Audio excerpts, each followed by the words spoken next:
Assalamu alaikum everyone. I am your instructor Salman Amin Malik for the course as usual for the course of Calculus of Variations. आज Calculus of Variations का 30th lecture मैं deliver करने जा रहा हूँ. Calculus of Variations के most of the topics जितने भी मैंने आपको कोर्स फर्स्ट लेक्चर में कोर्स कंटेंट्स जो बताए थे वो सब हमने डिस्कस कर लिए हैं. इनफैक्ट कुछ ज़्यादा ही डिटेल्ड डिस्कस कर लिए हैं और थ्योरेटिकल जनरलाइजेशंस जो हैं वो भी हमने डिस्कस किए हैं. आजकल हम डायरेक्ट मेथड्स जो हैं वो स्टार्ट किए हैं और हमने डायरेक्ट मेथड्स की अपनी एक ब्यूटी है कि आइलर-लैग्रांज इक्वेशंस कोई आपको सॉल्व नहीं करनी आती. अगर नहीं भी कर सकते तो डायरेक्ट मेथड्स आर हेल्पफुल और मोस्ट ऑफ द प्रॉब्लम्स में डायरेक्ट मेथड्स ही अप्लाई होती हैं and you are getting the approximations of your solution by different techniques. दो टेक्निक्स जो हैं वो मैंने आप at your level आपके लेवल पे और आपके साथ डिस्कस करनी है. पहली रीट्स मेथड जो कि मैंने लास्ट लेक्चर में डिस्कस की थी, एक एग्जांपल भी की थी. आज का लेक्चर इनफैक्ट एक एग्जांपल से ही मैंने स्टार्ट करना है. एग्जांपल पहले रीट्स मेथड करूँगा, then I am going to describe the finite differences technique which lies in the direct methods for solving the calculus of variational or in short variational problems जो हैं उनको solve करने के लिए finite differences technique जो है वो develop करूँगा और उसके लिए examples जो हैं वो construct करूँगा. Maybe at the end I will again go back to the SL system because मैंने आपको बड़ा एक इम्पॉर्टेंट पॉइंट जो है वो टाइम बाय टाइम रियलाइज़ करवाया था कि लोग जो हैं पार्शियल डिफरेंशियल इक्वेशंस के सॉल्यूशन जो हैं उनकी एग्जिस्टेंस थ्योरी एंड अप्रॉक्सीमेशन जो है वो बाय वेरिएशनल मेथड्स करते हैं. That's why at the end of that lecture maybe I will give you some idea कि किस तरह एसएल सिस्टम जो है, स्टर्म ल्यूविल सिस्टम जो है, जो कि इजी नहीं है कैलकुलेट करना eigen values and eigen functions, उसके आइगन वैल्यूज़ और आइगन फंक्शंस जो हैं यूजिंग वेरिएशनल प्रॉब्लम्स किस तरह हमने अप्रॉक्सीमेट करते हैं और उस मेथड को हम रेले-रीट्स मेथड कहते हैं. ठीक है, तो ये तो कुछ ऑब्जेक्टिव्स हो गए आज के लेक्चर के बारे में कि एग्जांपल से स्टार्ट करना है. फाइनाइट डिफरेंसेस जो हैं डायरेक्ट मेथड वो मैंने आपको आपके साथ डिस्कस करना है. देन एग्जांपल्स कुछ होंगी and then maybe at the end SL system की आइगन फंक्शंस और आइगन वैल्यूज़ जो हैं उनकी अप्रॉक्सीमेशंस किस तरह करनी है ये मैं आपको बताऊंगा. कोर्स के एंड पे I will try to give you research scenario के लोग क्या क्या कर रहे हैं और किस तरह लोग वेरिएशनल प्रॉब्लम्स को जो है यूज़ कर रहे हैं eight the end of the lecture. आज के लेक्चर में नहीं, आई मीन 31st और 32nd लेक्चर में, जिसमें मैं रिवाइज करवाऊंगा what we have learn during this course और आपको एक हायर लेवल का आइडिया भी मैं दूंगा कि आजकल रिसर्च जो है और हॉट टॉपिक्स क्या हैं. Although that the level of that course is not sufficient to understand or describe those problems, लेकिन फिर भी I will try my best to create your interest in studying variational problems. Let's go to the slides and see what we have in today's lecture. Today we are going to start 30th lecture of Calculus of Variations. 30th lecture में the first slide is about this example. इस example में और पिछली example में एक comparison भी मैं करूँगा कि पिछली एग्जाम्पल में we have the boundary conditions y of 0 equals not equals y of 1. इनको हम कहते हैं homogeneous. Generally speaking partial differential equation language में इनको कहते हैं homogeneous डिरिचले boundary conditions. BCs stand for the boundary condition. अब इस प्रॉब्लम में कोई नई बात है. नई बात यह है कि हमारे पास होमोजीनियस बाउंड्री कंडीशंस नहीं है. It is not equals to zero. Zero अगर ना भी हो लेकिन सेम होनी चाहिए. सेम को कहते हैं होमोजीनियस. लेकिन ये 1 है और ये 2 है. ये नॉन होमोजीनियस बाउंड्री कंडीशंस हैं. नॉन होमोजीनियस बाउंड्री कंडीशन है, और ये फंक्शनल भी ये दिया गया है।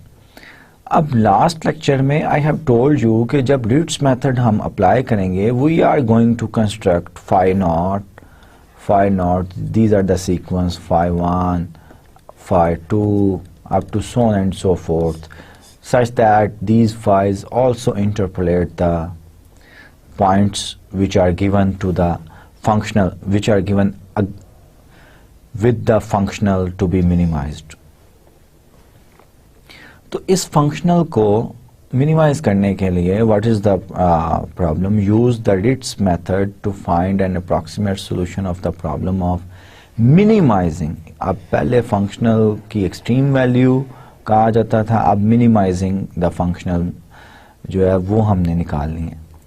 सबसे पहले हमने सॉल्यूशन में ये लिखा हुआ है, since the boundary conditions are non homogeneous we have to take phi naught which satisfy the boundary conditions. phi naught हमने ऐसा कंस्ट्रक्ट कर लिया जो कि बाउंड्री कंडीशंस को सेटिस्फाई करता है, और लास्ट लेक्चर में मैंने कहा था आपने phi naught, phi 1, phi 2 सब जो है इस तरह के कंस्ट्रक्ट करने हैं। अब अगर phi naught बाउंड्री कंडीशंस को कंस्ट्रक्ट कर रहे हैं और phi 1 में एक और फंक्शन लेता हूँ विच इज phi naught 0 पे 1 है, phi naught 1 पे 2 है, लेकिन phi 1 जो है ये 0 पे तो 0 ही है, लेकिन phi 1 जो है वो 1 पे भी मेरा 0 ही है। तो इन दोनों का कॉम्बिनेशन जो है वो मैं लूंगा एज अ y1 जो कि मिनिमाइजिंग सीक्वेंस था मेरा, मिनिमाइजिंग जनरलाइज्ड थ्योरम में मिनिमाइजिंग सीक्वेंस। अब मिनिमाइजिंग सीक्वेंस में मैं phi नॉट जो इंटरपोलेट कर रहा है उसके साथ अल्फा नहीं लगा रहा, और इस एग्जांपल में अल्फा की बजाय C1 यूज कर रहा हूँ। C1 और alpha it doesn't matter, both are the constants, ultimately आपका फंक्शनल जो है वो इन कांस्टेंट्स में ही आना है, ठीक है। तो I take y1 as x in equals y1 plus x, this is phi not plus C1 constant into the phi 1। ये अप्रॉक्सीमेशन सीक्वेंस का पहला फंक्शन जो है वो मैंने ले लिया। अब मैं क्या करता हूँ कि मैंने फंक्शनल को इवेल्युएट करना है। y1 प्राइम जो है प्राइम ऑफ x, ये मेरा क्या आएगा 0 प्लस 1 प्लस C1 x का 1 माइनस x स्क्वायर का 2x। अब y1 ये आ रहा है, इसका स्क्वायर y1 स्क्वायर का और 2x1, it's just a matter of calculations. आपने क्या करना है, आपने ये वैल्यूज यहाँ पे डाल दें। इन अदर वर्ड्स ये दो वेज से किया जा सकता है, जैसे मैंने लास्ट लेक्चर में भी किया था कि आप y1 जो आपने लिया हुआ है वो phi not plus C1 phi 1 ले लें, then y1 prime equals phi not prime plus C1 phi 1 prime, then आपका y1 प्राइम जो है फंक्शनल क्या बन जाएगा 0 to 1 phi not prime price C1 phi 1 prime square minus phi not plus C1 phi 1 square minus 2x into y1 which is phi naught plus C1 phi 1 dx। अब इसको आप जो है वो इवेल्युएट कर सकते हैं। phi 1 जो है phi naught prime square plus C1 square phi 1 prime square. Important thing जो है 0 to 1 ये C1 स्क्वायर्स वाली टर्म्स हैं जो हमने किया था, C1 square minus phi not square, और ये 2ab वाली टर्म भी आएगी plus 2C1 phi not prime phi 1 prime minus phi not square plus C1 square phi 1 square, ये माइनस होगा आपका -2 phi not C1 phi 1 -2x phi not -2x C1 phi 2 dx. So it's just a matter of calculation. आप phi prime वगैरह सब calculate करके values यहाँ पे डाल के तो you can simplify this one. Simplify करने के बाद मेरा जो है जे ऑफ y1 जो है वो सब एवेल्यूएट करने के बाद याद रखिएगा कि 0 to 1 अब फाई नॉट और फाई 1 जो है ये मुझे पता है. अब अगर C1 तो कांस्टेंट है, x का फंक्शन नहीं है, तो जितने भी लास्ट स्लाइड में मैंने एक्सपैंड किया था तो वो जितने भी डेफिनेट इंटीग्रल आ रहे होंगे in terms of phi not, phi 1 and phi not prime and phi 1 prime, all these derivatives or integrals could be evaluated. Ultimately that will be a real number. So I am not explaining this one. So just मैं ये लिख रहा हूँ कि j of y1 which will be a function of c1 only, ये ultimately ये आ जाएगा. बाकी देखें सब जो कोई फाई नॉट प्राइम्स और फाई नॉट और फाई 1 कोई यहाँ पे इन्वॉल्व नहीं हो रहे. तो ये मेरा j ऑफ y1 आ गया. अब हमने क्या रीट्स मेथड में डिसाइड किया था कि j ऑफ y1 को हमने एज अ फंक्शन ऑफ अल्फाज ट्रीट करना है. अल्फाज की जगह पे यहाँ पे क्या है c1 है. So I will calculate partial j over partial c1. Partial j over partial c1 जो है वो मेरा क्या बनेगा 3/5 c1 माइनस 2/3. c1 का डेरिवेटिव सिर्फ मैंने ले लिया, इसको मैंने इक्वल 0 पुट करना है in order to get the critical points where this functional can have minimum value. Minimum और मैक्सिमम वैल्यू क्रिटिकल पॉइंट्स पे यकर होते हैं. तो C1 की वैल्यू यहां से क्या आएगी 2/3 multiplied by 3/5 which is in fact 5/3 होगा, which is in fact C1 equals ये दूसरी तरफ जाके 5/3 बन जाएगा. सो C1 इक्वल्स 10/9 ये मेरा आ रहा है by putting partial j over partial c1 equals 0. मेरे पास c1 की वैल्यू जो है ये आ रही है. So maximum or minimum value can occur for this functional at this point. अब second derivative दें. second derivative partial square j over partial square c1. partial तो वैसे मुझे नहीं लिखना चाहिए, d ही लिखना चाहिए क्योंकि c1 is the only dependent variable जिसका मैं इंटीग्रेशन ले रहा हूँ. तो C1 इक्वल्स 3/5 आ जाएगा विच इज़ ग्रेटर देन और इक्वल टू 0 इम्प्लाइज. अब ये कैलकुलस की थ्योरी से हमें पता चल रहा है कि ये जो है सेकंड डेरिवेटिव ग्रेटर देन 0 हो तो मिनिमम पॉइंट होता है. तो एक हमें वेरिफिकेशन यहाँ से भी हो रही है कि ये जो है ये मिनिमम पॉइंट है j ऑफ y1 का when treated as a function of the constants alphas और C1 in this particular example. तो C1 जो है ये अब हमारा जो है हमने y1 जो कि अप्रॉक्सीमेशन उस कर्व की अप्रॉक्सीमेशन है जो कि इस फंक्शनल को मिनिमाइज करे.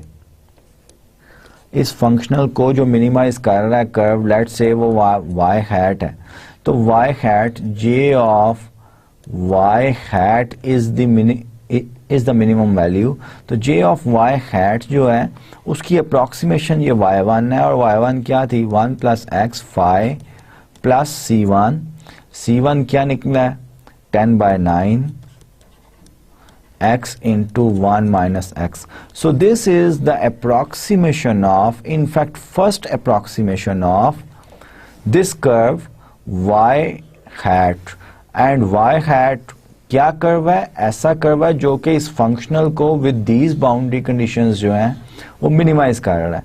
So the first approximation is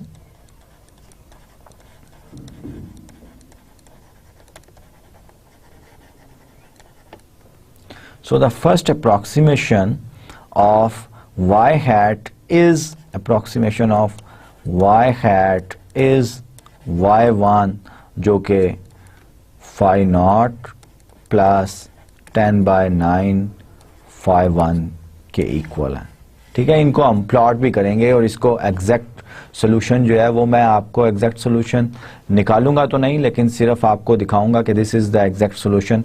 just either Lagrange equation में भी मैं ड्राइव कर दूं, लेकिन उसका सोल्यूशन जो है वो आप खुद करेंगे. अब सेम एग्जांपल, लेकिन हम अप्रॉक्सीमेशंस, ये तो फर्स्ट अप्रॉक्सीमेशन थी ना, y1 equals phi not plus c1 phi 2. ये मैंने आपको बताया हुआ है, डिसाइड किया हुआ है कि ये जितना फाइज हम इंट्रोड्यूस कर लेंगे प्लस C2 phi 2 कर लें, जितने कांस्टेंट इंट्रोड्यूस करते जाएंगे उतनी बेटर अप्रॉक्सीमेशन होती जाएगी. तो we continuing and we try this one y and x. हम इस तरह डिफाइन करते हैं y and x equals 1 plus x. ये देखें, ये phi नॉट है, ये phi 1 है, आगे this polynomial c1 c2 up to so on cn. now y and x could be treated, जब y and x को मैं इस फंक्शनल में पुट करूंगा, so the functional j of y n could be treated as a function of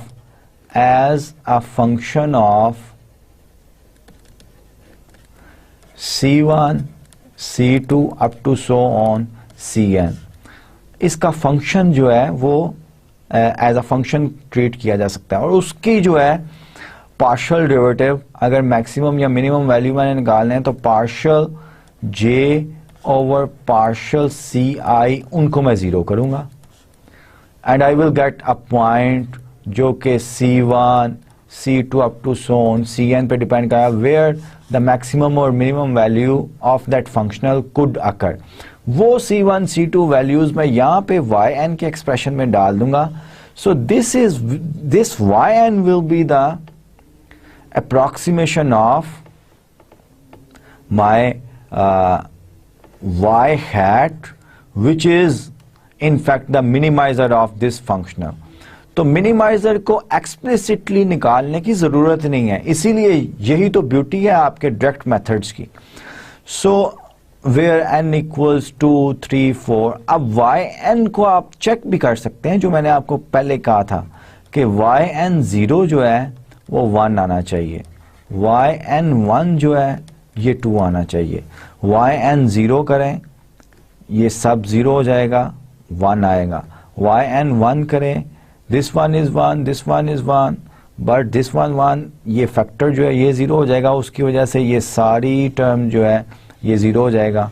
so my yn(x) जो है it is still interpolating these boundary conditions, जो कि बड़े इंपॉर्टेंट बात है कि जो अप्रॉक्सीमेशंस हों वो भी बाउंड्री कंडीशंस को इंटरपोलेट करने चाहिए. ठीक है, where n equals 2 3 4. Let's say कि n इक्वल्स 2 के लिए हमारा ये फंक्शन yn(x) जो है ये किस तरह बनता है. yn(x) becomes y of 2x 1 plus x into 1 minus cx c1 plus c2. अब दो फंक्शंस हैं हमारे. अब पार्शियल y2 ओवर, अब ये y2 जो है काम वही मैंने करना है, ये y2 मैंने इस फंक्शनल में डाल देना है. इस फंक्शनल में डालने से j ऑफ y जो मेरा y2 आएगा, that will be a function of c1 and c2. अब ये आपने खुद से कैलकुलेट करना है. y2 का प्राइम फर्स्ट डेरिवेटिव कैलकुलेट करें, इस सारे फंक्शनल में डालें, जितने भी आपके पास ये x वगैरह इन सब की आप इंटीग्रेट कर सकते हैं with respect to x, limits apply करेंगे and you will get a function, a pure function in terms of c1 and c2। अब उस जो j ऑफ y हमने ट्रांसफॉर्म कर लिया है एक function of c1 and c2 और yn इस तरह के हैं कि ये पॉलिनोमियल फंक्शन ही आ रहा है, तो आपने उसके बाद क्या करना है, पार्शियल डेरिवेटिव, क्योंकि उसका क्रिटिकल पॉइंट्स निकालने हैं। तो partial derivative of j with respect to the constants, और कांस्टेंट्स कौन कौन से हैं, c1 एंड c2, इन दोनों को इक्वल 0 करना है।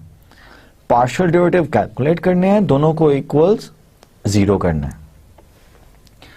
इक्वल्स 0 करने से आपके पास क्रिटिकल पॉइंट्स आएंगे, let's say c1 and c2। ये पॉइंट्स आ रहे हैं, ये कैलकुलेट करने के बाद लिखे हुए हैं, ठीक है।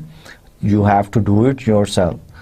अगर आपको ये असाइनमेंट या क्विज तो MCQs होते हैं आपके, अगर किसी पेपर में आ गए तो आपको सारा कंप्यूट करना पड़ेगा। You have to compute each and everything.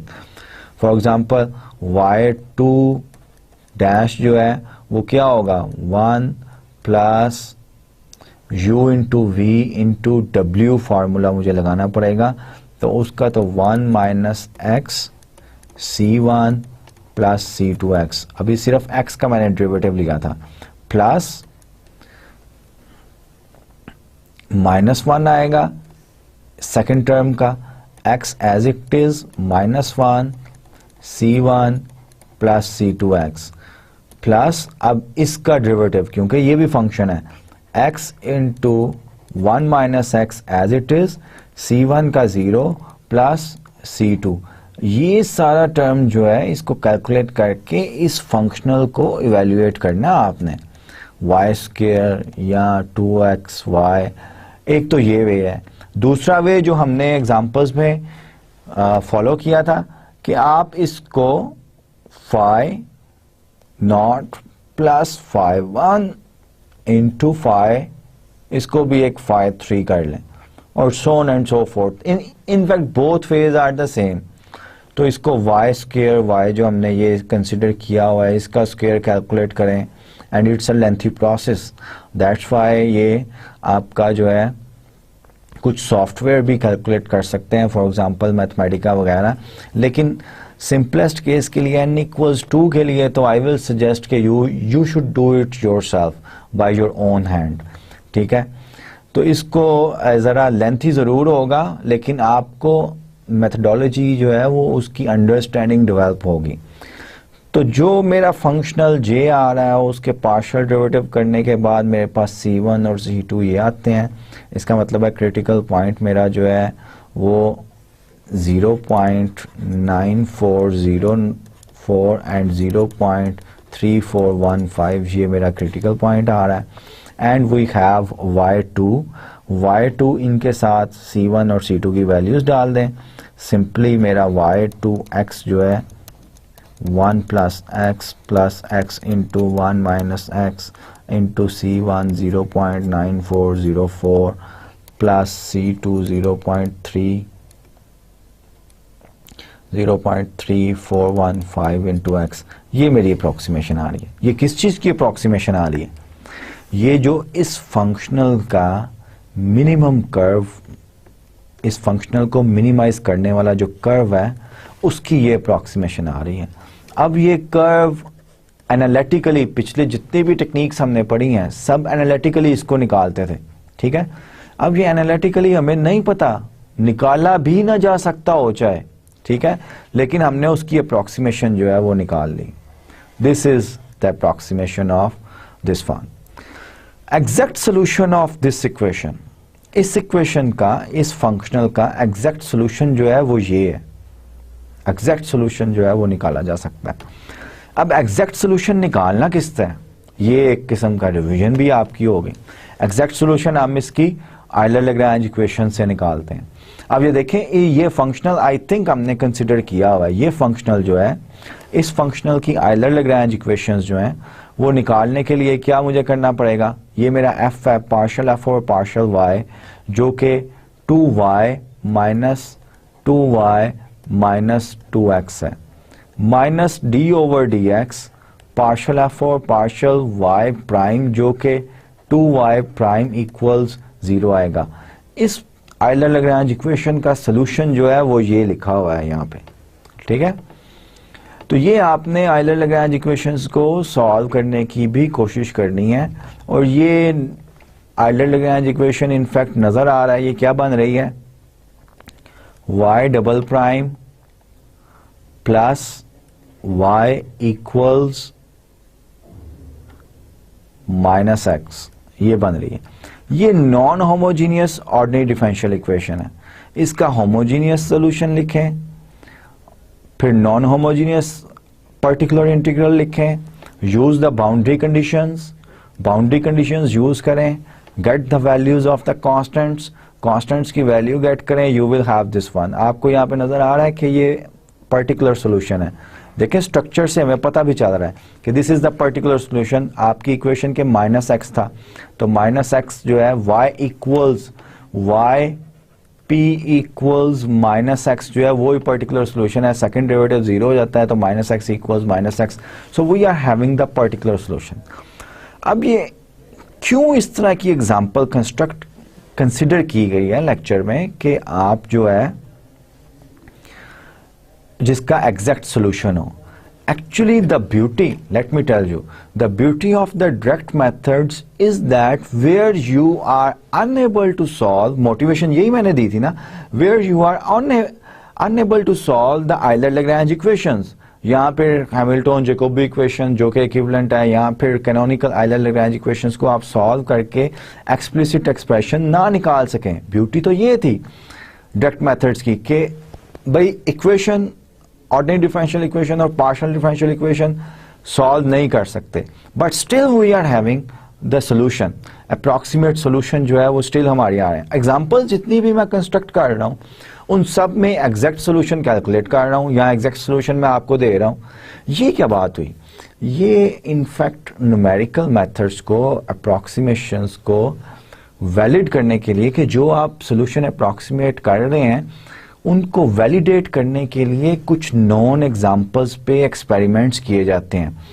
जाहिर बात है कि अगर उसका ऐसा वेरिएशनल प्रॉब्लम है जिसका सोल्यूशन एग्जिस्ट ही नहीं करता, पार्शियल डिफरेंशियल इक्वेशन या ऑर्डिनरी डिफरेंशियल इक्वेशन सॉल्व ही नहीं की जा सकती, उसको अगर मैं अप्रॉक्सीमेशन कोई भी ए बी सी अप्रॉक्सीमेशन के कि ये इसका सोल्यूशन है, तो किस तरह पता चलेगा कि वाकई ये सोल्यूशन है, सोल्यूशन के है नहीं तो करीब तर रहा है, अप्रॉक्सीमेशन है उसके सोल्यूशन की, वो क्योंकि सोल्यूशन तो है ही नहीं, एग्जिस्ट ही नहीं करता।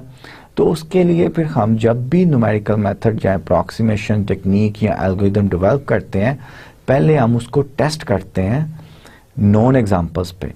इसलिए जितनी भी पिछली एग्जांपल्स ली वो भी सिंपल थी कि एग्जैक्ट सोल्यूशन आप डिटरमिन कर सकते थे।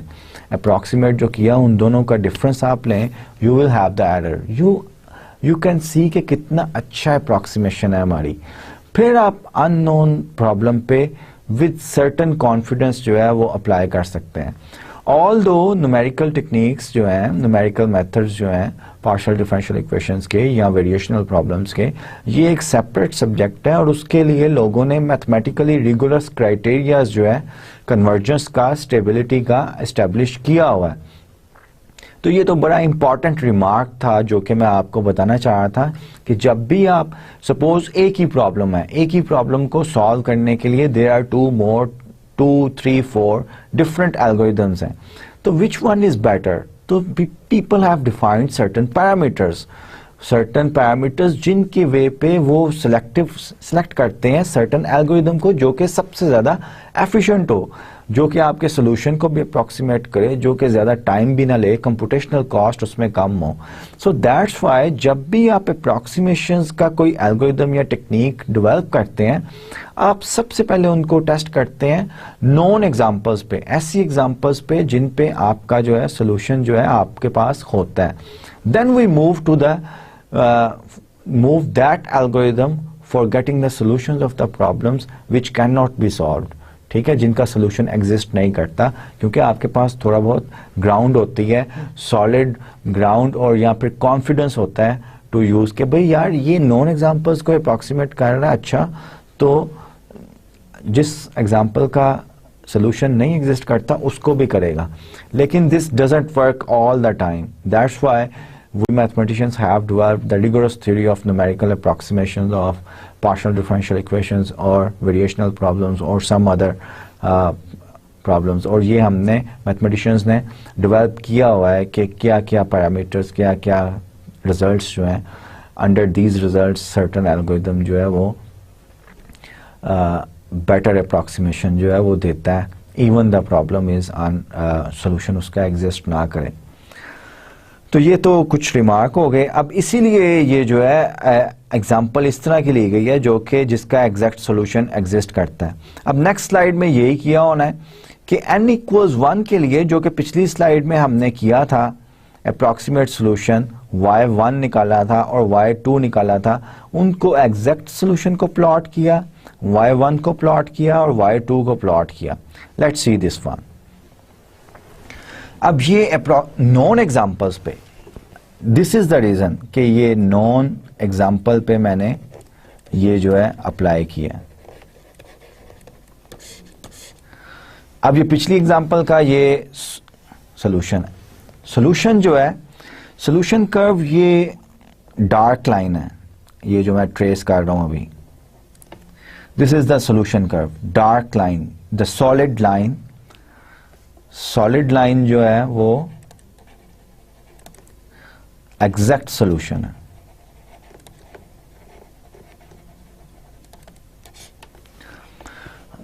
अब ये जो डैश फॉलोड बाय डॉट है, ये वाली लाइन, ये मेरा y1 था.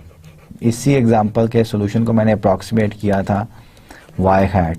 अब अगर मैं जो टर्मिनोलॉजी यूज कर रहा था कि j ऑफ y का, इसको मैंने मिनिमाइज करना था, जो भी ये फंक्शनल था वो मिनिमाइज होता है y हैट पे. y हैट का ग्राफ इनफैक्ट ये सॉलिड लाइन है, ये जो ब्लैक लाइन आपको नजर आ रही है इस ग्राफ पे. y हैट की फर्स्ट अप्रॉक्सीमेशन y1 जो है, जो कि phi not plus c1 phi 1 से की गई थी, वो ये है, उसका ग्राफ ये है. आप देख रहे हैं कि ये it's not a good approximation, क्योंकि ये एरर क्या है. फॉर एग्जांपल इस पॉइंट पे एरर जो है वो, इसका ये फंक्शनल वैल्यू है, इसकी ये फंक्शनल वैल्यू है. So this is the error, ये आपका एरर है. इस पॉइंट पे, पॉइंट 7 पे ये हमारी अप्रॉक्सीमेशन है, एग्जैक्ट वैल्यू जो है वो ये है, तो ये जो है ये एरर है. So error is quite large whenever we are approximating y hat with y1.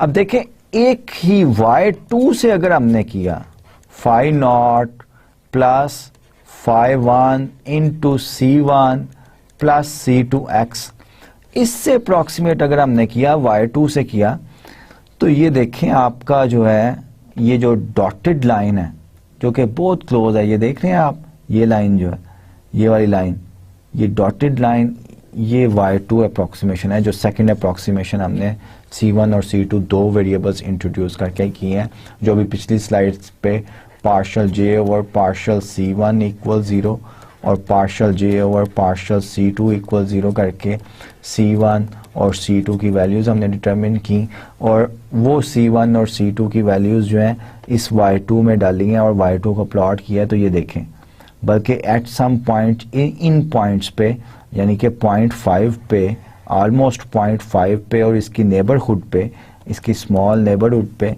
Exactly ये मैच कर रहे हैं. And then there is a quite a small error. तो जैसे हमने थ्योरी डेवलप करते हुए कहा था कि आप फाई नॉट, फाई 1, फाई 2, आपको 2-3 ही फंक्शंस लेके आप बेटर अप्रॉक्सीमेशंस पे पहुंच सकते हैं. नाउ इमेजिन कि आपके पास एक ऐसा वेरिएशनल प्रॉब्लम है कि आप आइलर लैग्रेंज इक्वेशंस को सॉल्व नहीं कर सकते. इसका मतलब है आप y हैट को डिटरमिन नहीं कर सकते. y हैट को डिटरमिन नहीं कर सकते, तो इमेजिन करें कि ये सॉलिड लाइन जो है ये आप नहीं आपके पास है फॉर सर्टन प्रॉब्लम, लेकिन आप अप्रॉक्सीमेट आपने कर लिया इस डॉटेड लाइन से, तो it is very well approximation, you can use it with confidence, आप इसको बड़े कॉन्फिडेंस से जो है वो यूज़ कर सकते हैं। तो ये बड़ी अच्छी एग्जांपल थी जो कि मैंने इंक्लूड की थी लेक्चर में। So we are moving towards from the Ritz method to the method of finite differences. Method of finite differences जो है ये इनफैक्ट क्या है, let me explain in a generic way, then I will do one example and so on and so forth. The problem of finding an extremum of the functional, और extremum जब भी कहते हैं हर बार बताता हूँ कि ये मिनिमाइज भी कर सकते हैं, मैक्सिमाइज भी कर सकते हैं, और समटाइम्स मैं बोलता ये हूँ extreme values of the functional. Y hat जो है जो उसको मैक्सिमाइज करे या मिनिमाइज करे, इट डजेंट मैटर, एक्सट्रीमम इसीलिए यूज़ करते हैं। इन पॉइंट्स को इंटरपोलेट करे, can be approximated by the problem of finding an extremum of a function of n variables। Ritz method भी यही था, लेकिन इस मेथड में और रिट्ज मेथड में डिफरेंस है। किस तरह? obtained as follows। Ritz method जो था वो फंक्शंस को यूज करता था, एडमिसिबल फंक्शंस जो स्पेस थी m जो हम डिनोट करते थे उसमें से ही एक फाइनाइट mn फंक्शंस को यूज करके करता था। ये फाइनाइट डिफरेंसेस का मेथड जो है डायरेक्ट मेथड, ये डिफरेंट टेक्निक यूज करेगा। We divide the interval a b into n+1 equal sub intervals, यानी कि ये जो इंटरवल होगा हमारा a टू b, उसी को ही हमने डिवाइड कर दिया a टू b। अब कर्व यहाँ पे a और कैपिटल A पॉइंट था और यहाँ पे B और कैपिटल B पॉइंट था, इनको मिनिमाइज मिलाने वाला और फंक्शनल को मिनिमाइज करने वाला एक कर्व हमने निकालने थे, हमने इन्हीं को ही डिवाइड कर दिया, इंटरवल को डिवाइड कर दिया। y ऑफ फंक्शनल क्या है कि f उन कर्व्स का, अब ये इंटीग्रल जो है इसको भी मैं इन जो मैंने सब डिवाइड किए इंटरवल इन पे ब्रेकआउट कर दूंगा। ब्रेकआउट करके जो डेरिवेटिव हैं उनको इनफाइनाइट डिफरेंसेस से, आपने न्यूमेरिकल पढ़ा होगा, इनको मैं ये स्मॉल इंटरवल्स जो हैं इन पे फाइनाइट डिफरेंसेस से मैं रिप्लेस कर दूंगा। I will replace them by the finite differences. तो पहली अप्रॉक्सीमेशन ये है कि मैं इस इंटीग्रल को एज अ सम लिख दूंगा, ठीक है, जैसे यहाँ पे लिखा भी हुआ है, ये सब स्टेप्स बता रहा हूँ। दूसरी के जहाँ जहाँ पे भी मेरे डेरिवेटिव्स आ रहे हैं उनको मैं डिफरेंसेस से, ये स्मॉल इंटरवल में यहाँ पे डेरिवेटिव है तो इन दो वैल्यूज की डिफरेंसेस से मैं रिप्लेस कर दूंगा, क्योंकि डेरिवेटिव जो होता है y डैश, ये in fact limit h approaches to 0 f of x y of y मैं लिख रहा हूँ y of x plus h minus y of x divided by h, ये होता है। अब अगर इनको मैं h मेरा क्या होता है, h स्टेप लेंथ होती है, और ये स्टेप लेंथ मेरी अब ये है डेल्टा x जो है, तो पूरे के पूरे इंटरवल को मैंने बेशुमार सब इंटरवल्स में डिवाइड कर दिया है depending upon the length this delta x। और अभी generally speaking n+1 equal sub intervals में जो है वो मैंने डिवाइड किया। तो n+1 इक्वल सब इंटरवल्स में ये मैंने डिवाइड कर दिया अपने इंटरवल को। x0 इक्वल्स a, x1 जो है x1 इक्वल्स इनफैक्ट होता है x0 प्लस डेल्टा x जो इंक्रीमेंट है, और ये इंक्रीमेंट यूनिफॉर्म है, सब में यही है। फॉर एग्जांपल x2 जो है वो x1 प्लस डेल्टा x है, x1 की वैल्यू अगर मैं डालूं तो x2 मेरा जो है वो x0 plus 2 times delta x हो जाएगा। सिमिलरली xn जो है वो मेरा xn जो है वो x0 plus n times delta x हो जाएगा। And this is true only when ये डिवीजन जो है उसमें सब में स्टेप लेंथ जो है वो सेम हो, यूनिफॉर्म स्टेप लेंथ हो, मोस्ट ऑफ द प्रॉब्लम्स में न्यूमेरिकल के कोर्सेज में स्टेप लेंथ ज़रूरी नहीं है कि आपके यूनिफॉर्म हो।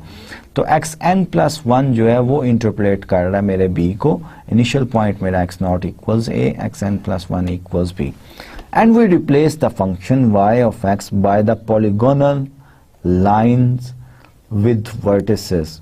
इन पॉलीगोनल लाइन से, यानी कि ये जो है इन लाइन से मैं y ऑफ x को रिप्लेस कर देता हूं। x तो जितनी भी कंटिन्यूस मेरे फंक्शंस थे, कंटिन्यूस से मैं डिस्क्रीट पे जा रहा हूं, तो x को मैंने x आइज से रिप्लेस कर दिया, y को मैं y आइज, और ये जो मेरा डेरिवेटिव है इसकी अप्रोक्सीमेशन ये होती है at any point y ith point पे। y i का क्या मतलब है, y x i पे इवेल्युएट किया गया है, and this is by definition equals y i+1 y i over delta x। अब डेल्टा x मेरा h है, डेरिवेटिव यही होता है y i प्राइम जो है, और लिमिट होती है in fact, limit delta x approaches to 0। ये लिमिट जो है वो लिमिटिंग केस मैंने खत्म कर दिया, that's why this is the approximation. तो मेरा फंक्शनल जो है, ये फंक्शनल जो है it is reduced into this one कि summation i equals 0 to n, x i's मुझे पता है, y's मैंने कैलकुलेट करना है, लेकिन y i's जो हैं i इक्वल 1 2 so on and so forth n variables का। So my functional reduces to the n variables function which is in fact, और यहाँ पे ये देखें ये f है, ये f में मैं रिप्लेस किया करूंगा जो भी f होगा। फॉर एग्जांपल j जो है वो मेरा डिफाइंड है y prime square a to b में dx, तो यहाँ पे y प्राइम सिर्फ है तो इसको मैं रिप्लेस किया करूंगा, वेयर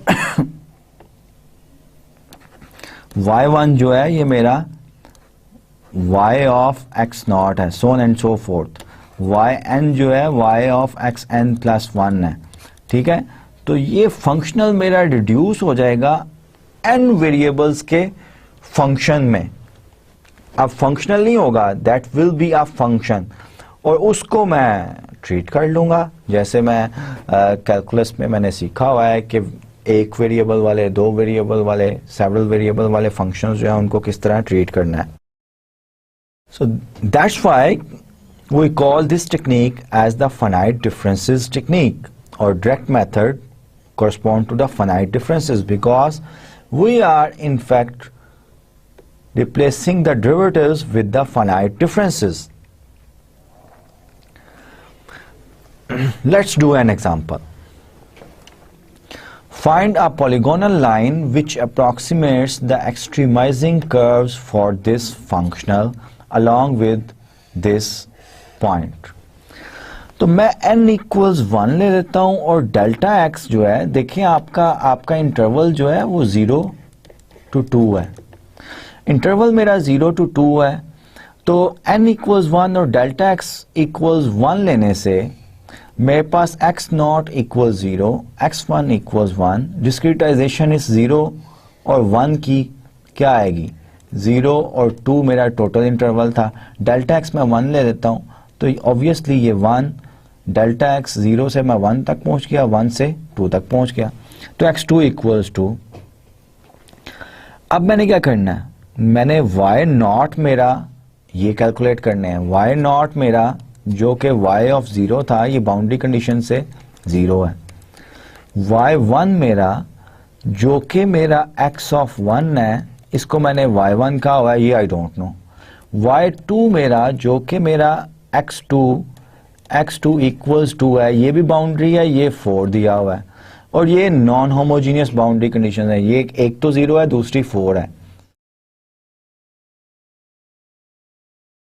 अब जो है ये वैल्यूज मेरे पास आ गई, एंड y1 जो कि y1 इस तरह, y सबस्क्रिप्ट 1 ये अननोन है। अब वो जो फॉर्मूला था उसमें मैंने जेनेरिक फार्मूला लिखा था, उसमें मैंने इवेल्युएट कर देना है कि फाई ऑफ y1 मेरा क्या बनेगा, summation i equals 0 to 1।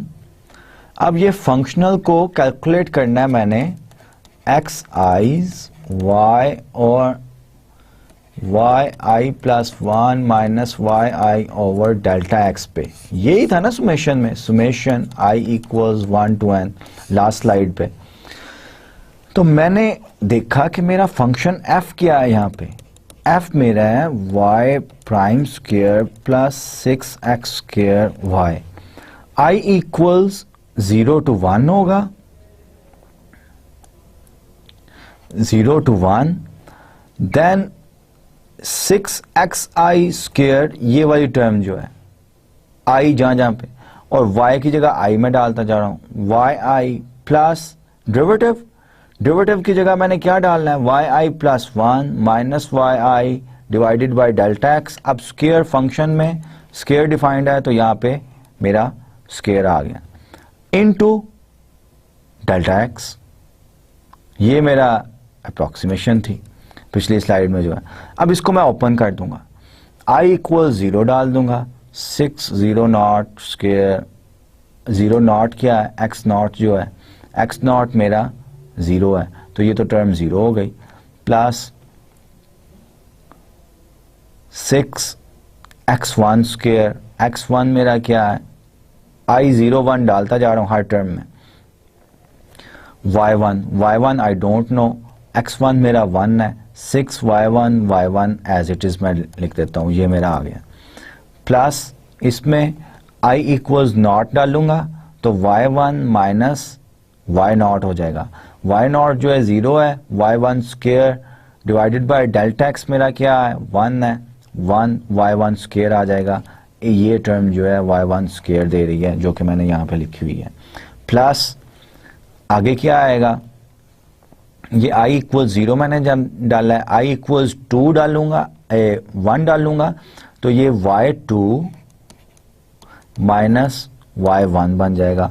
y2 मेरा क्या है, वो x2 पे इवेल्युएट करें वो 4 है, इसका मतलब है ये 4 माइनस y1, ये अननोन है, स्क्वायर ये बन जाएगा। इसको मैं ओपन करता हूँ, 16 plus y1 square minus 4 y1 जो कि 16 plus y1 square minus 8 y1 जो है ये मेरा बन गया, और ये मैंने 4 माइनस y1 स्क्वायर और सिंप्लीफाई करके plus 6y1 plus y1 square simplify करके ये बन गया। अब मेरा जो फंक्शनल है वो इनफैक्ट एक फंक्शन y1 का रियल वैल्यूड फंक्शन बन गया, y1 एक अननोन क्वांटिटी है। अब मैंने इसका एक्सट्रीम वैल्यूज निकालना है तो मैंने जो फाई नाम लिखा हुआ है, फाई ऑफ y1, इसको इसका पार्शल तो नहीं, total derivative d phi over d y1 calculate कर लूंगा। D phi over d y1 यहाँ से मुझे पता है 4y1 माइनस 2y1 आएगा, उसको 0 करने से y1 इक्वल्स 1/2 आएगा। सो y1 equals 1/2 is the critical point for this function. वो क्रिटिकल पॉइंट मैं जो है इसमें सब्स्टिट्यूट कर दूंगा। वो क्रिटिकल पॉइंट y1 इक्वल 1/2 करने से अगर मैं मिनिमम वैल्यू निकालना चाहता हूं तो यहाँ पे सब्स्टिट्यूट कर दूंगा, अदरवाइज जो है पूरे फंक्शनल में y1 इक्वल्स 1/2 से मेरे पास अप्रॉक्सीमेशंस आ रही हैं। ठीक है, अप्रॉक्सीमेशंस क्या आ रही हैं, x not y not x1 y1 and x2 y2, ये मेरी अप्रॉक्सीमेशंस आ रही हैं किस कर्व की, y हैट की, जो कि मिनिमाइज करे इसको। अभी 3 पॉइंट्स आ रहे हैं ना, 2 पॉइंट्स तो इंटरपोलेटिंग है और ये दरमियान वाला पॉइंट्स हमने निकाल दिए। ठीक है, अब n को अगर बढ़ाते जाएंगे तो उतने ही पॉइंट्स आते जाएंगे अप्रॉक्सीमेशंस के जो कि y हैट को अप्रॉक्सीमेट करेंगे। ठीक है, अब अगर n इक्वल्स 2 कर देते हैं, n इक्वल्स 2 का क्या मतलब है कि डेल्टा x जो है 0 और 2 जो मेरा इंटरवल था, डेल्टा एक्स जो है वो मेरा 2/3 बन गया। तो 0 + 2/3 ये मेरा x0 है, ये मेरा x1 मेरा 2/3 बन जाएगा। अब इसमें 2/3 और मैं ऐड करूंगा तो ये x2 मेरा होगा।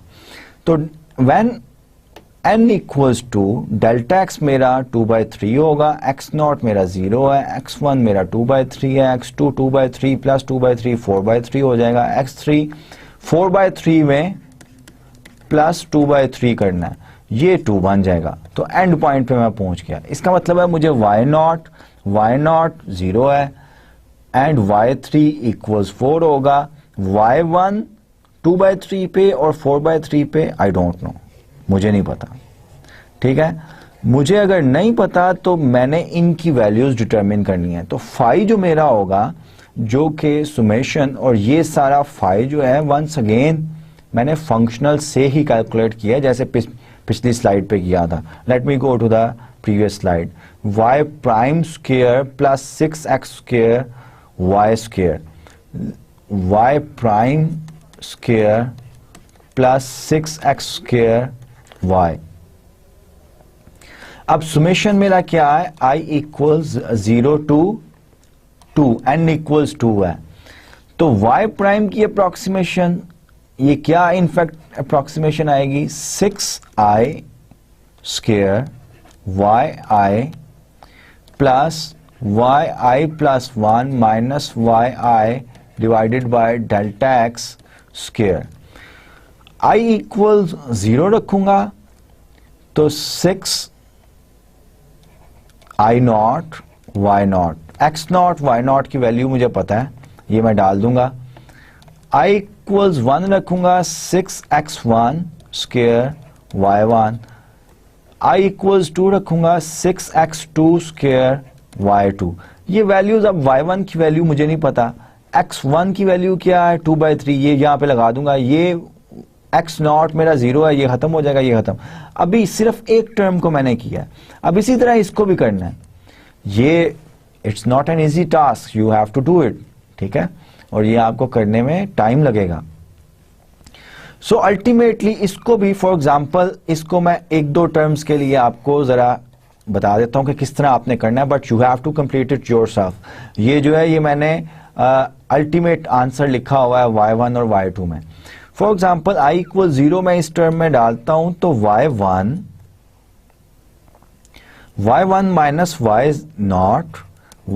Minus y0 divided by delta x क्या है मेरे पास इस बार 2, 3 और सारे का स्क्वायर है। y0 मेरा क्या है 0, y1 मैंने निकालना है, तो this will be equals y1 square over 9/4। अब अगर एक और टर्म y1 पे निकालूं, i इक्वल्स 1 डालूं, तो ये वाली टर्म क्या बनेगी, y2 माइनस y1।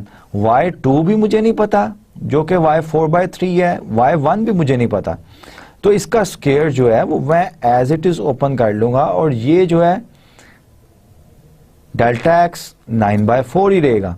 तो ये 9/4 into y1 square plus y2 square minus 2y1 y2, ये i इक्वल्स 1 के लिए, i इक्वल्स 2 के लिए भी करूंगा, और ये सब वैल्यूज यहाँ पे सब्स्टिट्यूट करके सम हो रही हैं, सम करके अल्टीमेटली सिंप्लीफाई करके आई हैव दिस एक्सप्रेशन। अब ये मेरा एक्सप्रेशन आ गया इन terms of y1 and y2 में। I have to calculate the partial derivative, क्योंकि इस फंक्शन ऑफ 2 वेरिएबल्स का मुझे मिनिमम पॉइंट्स या मैक्सिमम पॉइंट्स चाहिए, उसके लिए मुझे क्रिटिकल पॉइंट्स निकालने पड़ेंगे। तो कैलकुलस में आपने पढ़ा हुआ है फंक्शन ऑफ 2 वेरिएबल्स का partial phi over partial y1 equal 0 आप करेंगे, partial phi over partial y2 आप इक्वल 0 करेंगे। इन दोनों को 0 करने से आपके पास 2 इक्वेशंस आएंगी। उन 2 इक्वेशंस को you will solve it simultaneously, जो कि मैंने यहाँ पे लिखा हुआ है। साइमल्टेनियसली सॉल्व करने से आपके पास you will get y1 and y2। तो क्रिटिकल पॉइंट क्या आ रहा है 24/27। So this is the critical point which we are having for this function of y1। ये y1 और y2 की वैल्यूज आ गई। अब ओरिजिनल प्रॉब्लम जो कि j ऑफ y का हमने extreme curve y hat approximate करना था, उसके लिए हमारे पास कितने x नॉट y नॉट आ गया, x1 y1 आ गया, x2 y2 आ गया। देखें पॉइंट्स बढ़ते जा रहे हैं और जितनी n की वैल्यूज बढ़ाते जाएंगे उतनी बेटर अप्रॉक्सीमेशन आपके पास आती जाएगी। x3 y3 आ गया। 4 पॉइंट्स आपके पास आ गए जो कि इस कर्व को अप्रॉक्सीमेट कर रहे हैं over the interval 0 to 2। Of course 0 to 2 पे डिफाइन था। अब n इक्वल्स 3 कर दें आप, n इक्वल्स 4 कर दें आप, उसी तरह उसी हिसाब से आप डेल्टा एक्स वेरिएशन जो है वो स्टेप लेंथ जो है वो कैलकुलेट किया करेंगे। पॉइंट्स कैलकुलेट करके जो है आप अपने फंक्शनल से ये फाई कंस्ट्रक्ट कर लिया करेंगे। फाई को जो है क्रिटिकल पॉइंट्स कैलकुलेट कर लिया करेंगे। क्रिटिकल पॉइंट्स आने से आपके पास जो है वो इंटरपोलेटिंग पॉइंट आ जाएंगे, अप्रॉक्सीमेशंस ऑफ y हैट आ जाएगी। ठीक है, that is a way of approximating getting the approximation of the curve which is an extreme value for a functional by finite difference method। और finite difference method पहले भी मैंने आपको बताया, ये कहते ही इसलिए हैं कि हम derivatives को finite differences से replace कर रहे हैं। Let's see the graph। Graph से पहले मैंने n equals 3 और n equals 4 जो है उसके लिए भी किया हुआ है। Exactly n equals 3 जो है वो delta x equals 1/2 होगा आपका, and you will have 3 unknowns y1 y2 and y3। ठीक है, y1 y2, अब ये आपको you will be expert और at least you should know कि ये लॉन्ग एक्सप्रेशन जो है ये कहां से आ रहा है। ठीक है, अब ये y1 y2 y3 का फंक्शन है तो इसके partial derivative partial phi over partial y1 equal 0 मैं करूंगा, partial phi over partial y2 भी मैं 0 करूंगा और partial phi over partial y3 equal 0 करूंगा। इन सब को 0 करने से मेरे पास क्रिटिकल पॉइंट्स आएंगे जो कि ये पॉइंट्स आ रहे हैं। इन पॉइंट्स से अब मेरे पास अप्रॉक्सीमेशन पॉइंट x नॉट कितने पॉइंट हो गए, x not y not, x1 y1, x2 y2, x3 y3 and x4 y4। 1 2 3 4 5 points हो गए और जाहिर बात है obviously this will be a better approximation of y hat. n equals 4 करेंगे तो मेरे पास नॉट 1 2 3 4 5 6 पॉइंट्स आ जाएंगे। आयलर-लैग्रेंज इक्वेशन जो जिस प्रॉब्लम की हम अप्रॉक्सीमेशन कर रहे हैं उसकी आयलर-लैग्रेंज इक्वेशन ये है। इस आयलर-लैग्रेंज इक्वेशन को सॉल्व करके we can get the exact solution। और ये मैंने आपको आज ही बताया है कि why we are interested। जब भी हम कोई अप्रॉक्सीमेशन एल्गोरिथम लगाते हैं तो नॉन एग्जाम्पल्स पे पहले टेस्ट करते हैं, then we move on to the examples where we don't have the exact solution. तो आयलर-लैग्रेंज इक्वेशंस इस प्रॉब्लम की ये हैं, इनको सॉल्व किया जा सकता है एंड एग्जैक्ट सोल्यूशन जो है वो डिटरमिन किया जा सकता है। नेक्स्ट स्लाइड में एग्जैक्ट सोल्यूशन जो है वो हम जो है वो उसको कंपेयर करते हैं इन अप्रॉक्सीमेशंस के साथ and see what will happen. ये जो सॉलिड लाइन है ये वाली, ये एग्जैक्ट सोल्यूशन है। ये जो डॉटेड लाइन जो सबसे ज्यादा डेविएट कर रही है, सिर्फ 2 पॉइंट्स थे, एक ये जो पहले हमने n इक्वल्स 1 रखा था उसके लिए 3 ही पॉइंट्स थे ना, स्टार्टिंग पॉइंट, एंड पॉइंट और एक ये दरमियान वाला पॉइंट यहां से पास करने वाला। सो ये n इक्वल्स 1 के कोरस्पॉन्ड आपकी अप्रॉक्सीमेशन आ रही है। Of course it is not a good one.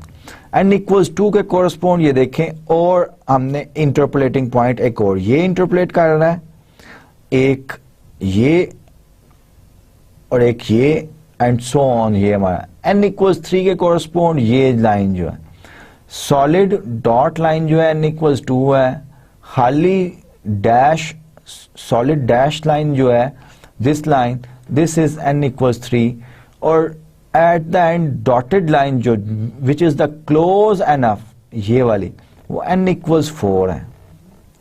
ठीक है, तो जैसे फाइनाइट डिफरेंस पॉइंट में जितने हम ए बी इंटरवल को जितना ज्यादा डिवाइड करेंगे उतना ही ज्यादा अप्रॉक्सीमेशंस हमारी बेटर आएंगी। हर फिजिकल प्रॉब्लम के लिए ये ट्रू नहीं होता कि आप जो है स्टेप लेंथ को मिनिमाइज करते जाएं और आपका जो है सोल्यूशन बेटर अप्रॉक्सीमेट आता जाए। That's why mathematicians study the stability condition, stability of numerical schemes हम इसीलिए पढ़ते हैं क्योंकि small delta x small variation है ना, स्मॉल वेरिएशन अगर करने से सोल्यूशन में ड्रास्टिक चेंज नहीं आना चाहिए। हम ऐसे एल्गोरिदम को, अप्रॉक्सीमेशन को स्टेबल नहीं कहते कि अगर आप वेरिएशन स्मॉल करें अपने डाटा में और आपके सॉल्यूशन में ड्रास्टिक चेंज आए। स्मॉल वेरिएशन अगर डाटा में कर रहे हैं तो सॉल्यूशन में भी स्मॉल वेरिएशन ही आना चाहिए, और there is a proper mathematical way of defining the stability of numerical schemes और अप्रॉक्सीमेशंस। लेकिन हमारे केस में जो है हम अभी वो स्टेबिलिटी कंडीशंस तक नहीं पहुंचे because stability is a tougher problem to deal with. We are almost at the end of our lecture. आज के लेक्चर में मैंने कुछ एग्जांपल्स की हैं जो कि रिट्स मेथड की एग्जांपल से मैंने स्टार्ट किया। Then I started with the finite difference approximation, और रिट्स मेथड में भी मैंने प्लॉट करके आपको दिखाया कि अप्रॉक्सीमेशंस क्या आ रही हैं। और फाइनाइट डिफरेंस मेथड पहले जनरली मैंने डिस्कस किया कि आइडिया क्या है। Idea is very simple. Finite difference method scheme जो है उसका आइडिया जो है it is quite simpler than the Ritz method, कि आप जो है पूरे के पूरे फंक्शनल को जो है डिस्क्रिटाइज कर देते हैं, इंटरवल को डिस्क्रिटाइज करते हैं, ऑफ कोर्स कोरस्पॉन्ड जो है फंक्शनल एक्स आइज जहाँ जहाँ पे एक्स हैं उनको भी डिस्क्रिटाइज कर देते हैं, और जहाँ जहाँ पे डेरिवेटिव्स हैं उनको फाइनाइट डिफरेंसेस से रिप्लेस कर देते हैं। अब इमेजिन करें कि अगर फंक्शनल जो है वो हायर डेरिवेटिव्स पे हो तो हायर डेरिवेटिव्स की भी फाइनाइट डिफरेंस अप्रॉक्सीमेशंस हमारे पास होती हैं। तो हायर डेरिवेटिव्स की भी हम फाइनाइट डिफरेंस अप्रॉक्सीमेशंस जो हैं यूज करके we can use the finite different approximations for the functional which involve the higher derivatives. इसकी कुछ एग्जांपल्स, इनफैक्ट एक ही एग्जांपल की है लेकिन डिफरेंट n के लिए, और उसको हमने फिर जो है प्लॉट करके देखा है। प्लॉट करने के बाद हमारे पास जो अप्रॉक्सीमेशंस आई हैं, वी हैव ऑब्जर्व दैट कि जितने स्टेप्स हम ज़्यादा करते जाएंगे उतना जो है अप्रॉक्सीमेशन बेटर आती जाएगी। सो नेक्स्ट लेक्चर में इंशाल्लाह वेरिएशनल प्रॉब्लम्स और एसएस सिस्टम्स के दरमियान रिलेशनशिप जो है वो हम स्टडी करेंगे। 2 ही लेक्चर रह गए हैं। होपफुली एक लेक्चर में मैं आपको जो है ऐसा सिस्टम के दरमियान रिलेशंस जो है ये स्टडी करवाऊंगा, और लास्ट लेक्चर में जस्ट गो थ्रू होऊंगा what we have learn during this course of calculus of variations. Till the next lecture, take very good care of yourself and your dear ones. Allah Hafiz.